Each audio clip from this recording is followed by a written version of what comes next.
নমস্কার বন্ধুরা, আজকে স্বপ্নের রান্নাঘর আমি তোমাদের সঙ্গে শেয়ার করব ইঁচড় আর আলু দিয়ে পোলট্রি মাংসের ঝোল। তো তোমরা দেখো, এই যে আমি পোলট্রি মাংস নিয়ে নিয়েছি 500 গ্রাম। তো তোমরা পরিবারের যেমন লোক তেমন নিবে। আর দুটো আলু নিয়ে নিয়েছি, 3টা ইঁচড় নিয়েছি। তো তোমাদের পরিবারের যেমন লোক তেমন ইঁচড় নেবে। আর ইঁচড়টা কাটার জন্য যে আমি একটু তেল নিয়ে নিয়েছি, হাতে একটু তেল নেবো। তেল নিয়ে নিয়েছি আর বটিটাতে একটু তেল দিয়ে দিলাম। আর এটাতে নিয়েছি জল। আমি ইঁচড়টা কেটে কেটে জলে দিয়ে দেবো, এইভাবে কাটবো। আর তারপর মাংসটা আমি ধুয়ে নেব, ধুয়ে নুন হলুদ মাখিয়ে নেব। ওটাও আমি তোমাদের সঙ্গে শেয়ার করব।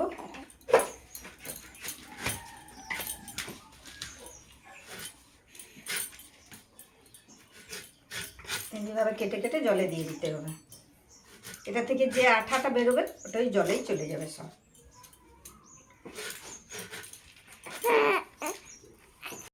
তো দেখতেই পাচ্ছ বন্ধুরা, যে আমি এইভাবে এঁচড়টা কাটছি। এটাই যেটা সেই কাটা কাটা থাকে ওই ইয়েতে পিছনে, সেইটাই যেইভাবে ফেলে দিতে হবে। আর এইভাবে ভিতরের যে পেটটা, এই পেটটাও এইভাবে ফেলে দিতে হবে। এটাই যে শক্ত অংশটা ওটাও ফেলে দিতে হবে। এই যে আমি এইটা নেব, এইটা ওইভাবে সবগুলো আমি কেটে নেব।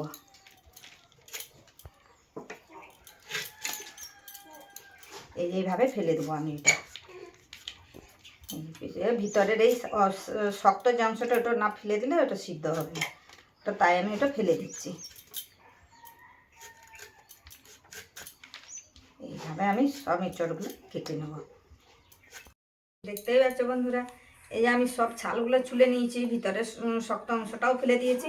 আর জলে দিয়ে দিয়েছিলাম, দিয়ে যেভাবে আমি পিস পিস করে এঁচড়টা কেটে নিচ্ছি। এইভাবে কাটতে হবে, এরকম পিস পিস করে কেটে নিচ্ছি আমি। বন্ধুরা, এঁচড়টা আমি এইভাবে পিস পিস করে কেটে নিয়েছি।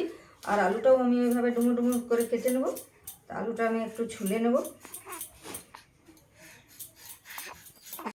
তো এই যে দেখতেই পাচ্ছ বন্ধুরা, আমি এই যে ডুমো ডুমো করে আলুগুলো কেটে নিয়েছিলাম, এই আলুগুলা আর ইঁচড় সব আমি এখন এই যে কুকারে দিয়ে দিলাম। কুকারে আমি 2টা সিটি দিয়ে নামিয়ে নেব। এটা সিদ্ধ করা হলে মানে এটা তো কড়াতে দিলেও সিদ্ধ হয়, এটার ওই ক্ষীর জলটাও খালি বের করে দিতে হবে। এটা কুকারে দিলেও হয়, কড়াতে দিলেও হয়। আর এই যে মাংসখানে আমি নুন হলুদ দিয়ে মাখিয়ে নেব। আর এই যে কুকারে আমি জল দিয়ে দিচ্ছি, আমি সিদ্ধ করে নেবো। তাই আমি একটু নুন দিয়ে দেবো।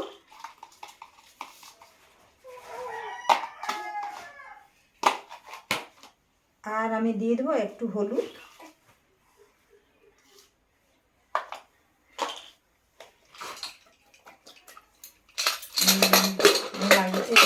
লাগিয়ে নিলাম।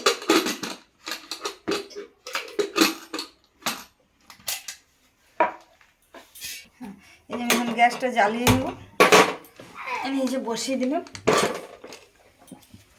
তো এই যে দেখতে পাচ্ছি বন্ধুরা, ইঁচড়টা আমি এই যে এইভাবে সিদ্ধ করে নিয়েছি।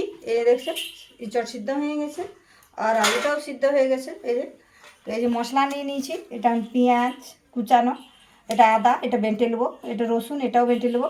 এটা শুকনো লঙ্কা, এটা আমি এমনি শুকনোতেই বেটে নেবো। আর এটা জিরা, আমি এগুলো সব বেটে নেবো। বন্ধুরা, কড়া গরম হয়ে গেছে। কড়াই আমি তেল দিয়ে দিলাম। তেল দিয়ে দিয়েছি।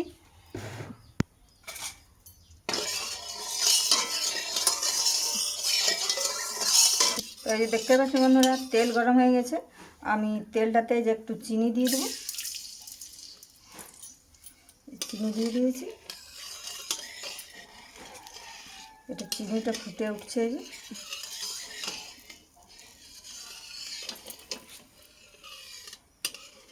হ্যাঁ, এই যে চিনিটা লাল হয়ে ফুটে উঠে গেছে।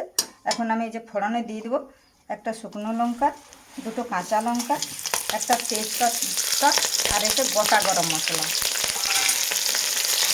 ভালোভাবে আমি একটু নাড়াচাড়া করে নিই। দিয়ে আমি দিয়ে দেবো কুচানো পেঁয়াজ।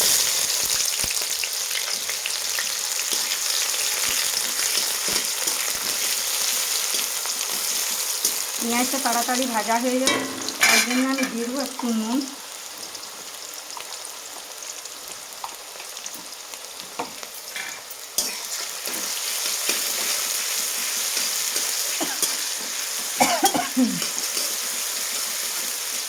আর তাই দেখতে পাচ্ছি বন্ধুরা পেঁয়াজটা যেভাবে ভাজা ভাজা হয়ে গেছে।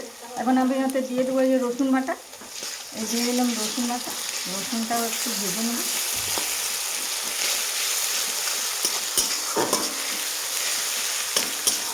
তারপর দিয়ে দেবো আমি যে আদা বাটা,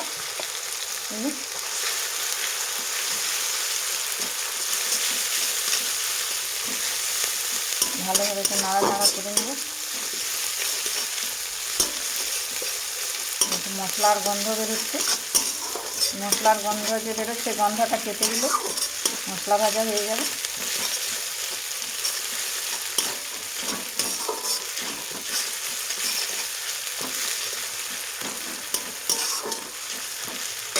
এখন আমি দিয়ে দেবো সে বেটে রেখেছিলাম শুকনো লঙ্কা গুঁড়ো করে, সেই শুকনো লঙ্কা গুঁড়োটা।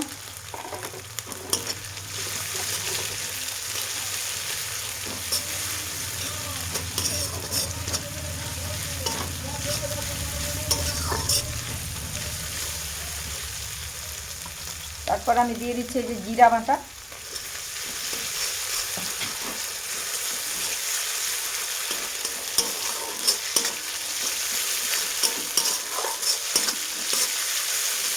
কি সুন্দর মশলাটা থেকে একটা গন্ধ বেরোচ্ছে। মানে আমার মশলা ভাজা হয়ে গেছে। এখন আমি এটি দিয়ে দেবো সে কুচিয়ে রেখেছিলাম টমাটোগুলো।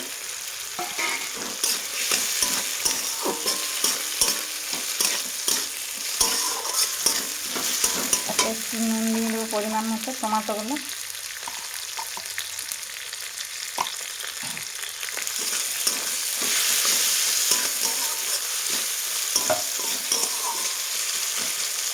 একটু ঢাকা দিয়ে দেবো এটা।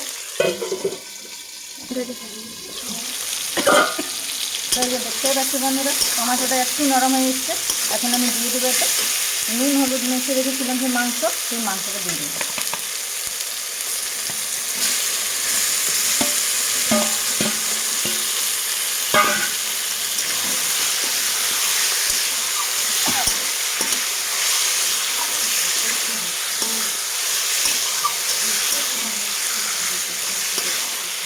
এইভাবে আমি নাড়াচাড়া করে নিচ্ছি। যেটা আমি ভালোভাবে মেখে নিলাম, দিয়ে সেটা আমি একটু ঢাকা দিয়ে দেবো। ঢাকা কি সুন্দর মাংসটা কষা হয়ে গেছে। আর এখন আমি দিয়ে দেবো সে সিদ্ধ করে রেখেছিলাম ইঁচড় আর আলু, ওইগুলো দিয়ে দেবো। নিয়ে এটাও আমি ভালোভাবে একটু নাড়াচাড়া করে নেব।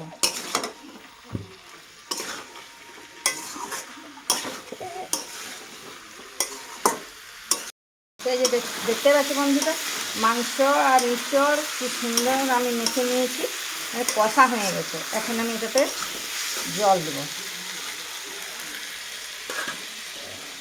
জল দিয়ে দিলাম। তোমরা একটু নুন টেস্ট করে নেবে, আর নুন কে কেমন খাও সেরকম পরিমাণে নুন দেবে। এখন নুন টেস্ট করার সময় একটু নুনটা টেস্ট করে, আর সেইভাবে যদি নুন লাগে তাহলে একটু নুন দেবে। আর যদি কেউ কষা খেতে চাও তাহলে কম জল দেবে, আর যদি কেউ ঝোল খেতে চাও তাহলে একটু বেশি জল দেবে। আমরা আজকে ঝোল করব, কেননা আজ আমাদের 3 দিন নিরামিষ খেয়েছি। তো আজ আমরা ইঁচড় মাংসের ঝোল খাবো। আমাদের রাধা নাম সংকীর্তন হচ্ছিল, তাই আমরা নিরামিষ খেয়েছি 3-4 দিন। আজকে আমরা এই যে আমিষ করছি, তাই আমরা ঝোল খাবো। তো তোমরা অনেক অনেক বন্ধুরাকে বলে থাকি যে যদি আমার এই রান্নাটা তোমাদের ভালো লেগে থাকে অনেক অনেক লাইক, অনেক অনেক শেয়ার করবে। আর কে কেমন রান্না খেতে চাও আমাকে কমেন্ট করে জানাবে, আমি সেরকম রান্না তোমাদের সঙ্গে শেয়ার করব। তো এটা আমার হয়ে এসছে, আমি এখানে একটু ঢাকা দেবো 5 মিনিট, এটা একটু ফুটে যাবে। দেখতেই পাচ্ছ বন্ধুরা ফুটে গেছে ইঁচড় মাংস। আমি এতে এখন আমি একটু দিয়ে দেবো এই যে গোলমরিচের গুঁড়ো, আর আমি দিয়ে দিচ্ছি এই যে গোটা গরম মশলা শুকনো বেটে রেখেছিলাম, সেই শুকনো গরম মশলার গুঁড়ো। এখন আমি এটাকে একটু নাড়াচাড়া করে আর নামিয়ে নেব।